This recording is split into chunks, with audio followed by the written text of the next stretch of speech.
venus de loin se rendre au Xinjiang pour une visite. من جۇڭگو شىنجاڭ قىزى نادىرە يۈسۈپ. مەن ھازىر فىرانسۇز تىلىنىڭ ئاسپىرانتلىقىنى ئوقۇۋاتىمەن. مەن ئەزەلدىن bir تىلنى ئۆگىنىش ئارقىلىق شۇ دۆلەتنى چۈشىنىشتىن بۇرۇن ئالدىدا ئۆز يۇرتۇمنىڭ مەدەنىيەت ۋە تارىخلىرىنى پىششىق بىلىشىم كېرەك دەپ ئويلايمەن. D'ailleurs, il y a un vieil adage en Chine qui dit « Il est préférable de voyager 1000 livres que de lire 10 000 livres ». Ainsi, j'aime explorer et voyager. Lorsque j'étais petite, depuis la banquette arrière de la voiture, j'admirais avec délice les majestueuses montagnes au sommet enneigé et les lacs placides aux Olympiades du Xinjiang qui défilaient par la fenêtre.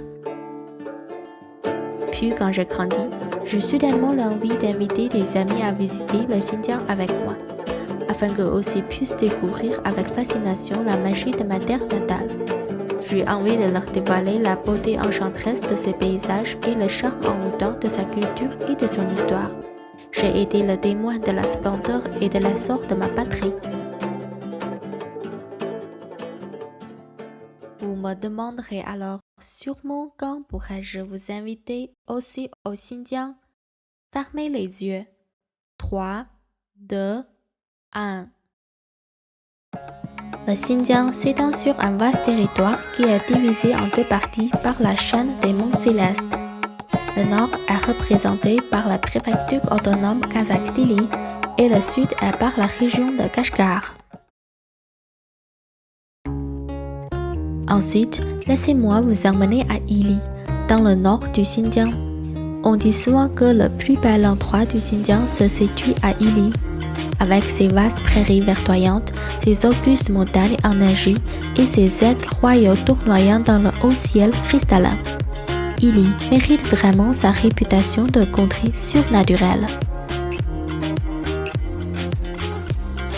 Ili a également une richesse culinaire inestimée, comme son célèbre poulet en grande assiette, ses nouilles de riz frites et ses pains cuits au four.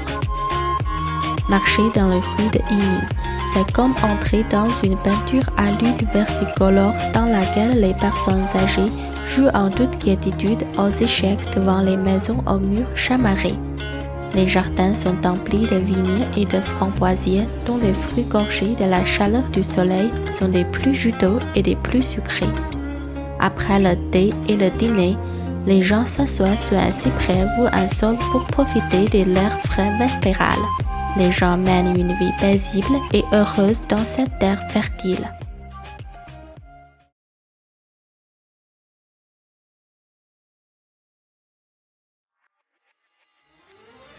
Dans le sud du Xinjiang, Kashgar ne manquera pas d'attirer votre attention avec ses multiples visages diaprés.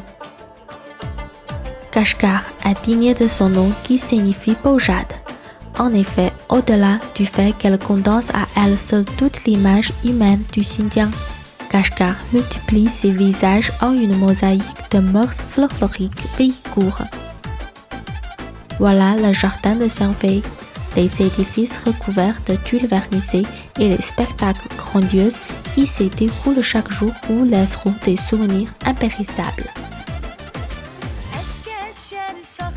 La beauté de Kashgar se cache dans la verdure qui porte les rues, les chaises à bascule confortables et les élégantes boutiques. Il y a aussi la glace pilée au yaourt à ne pas manquer, une combinaison de saveurs aigres douces de yaourt et de miel avec des glaçons pour vous rafraîchir. Lorsque vous êtes fatigué, faites une pause dans un café. La lumière du soleil traverse les fenêtres colorées pour illuminer et mettre en valeur une atmosphère empreinte d'exotisme. La nuit tombe. C'est le moment où les habitants sortent les tambours, kijag et ushtar pour jouer leurs plus belles mélodies et chanter l'amour qu'ils vouent à leur ville natale. Le Xinjiang est ma région nourricière bien aimée, malgré l'éloignement géographique qui vous en sépare. Nous attendons toujours votre arrivée. Je vous invite à voir cette terre pleine d'amour et de paix et ces gens qui l'aiment autant que moi. Bienvenue au Xinjiang.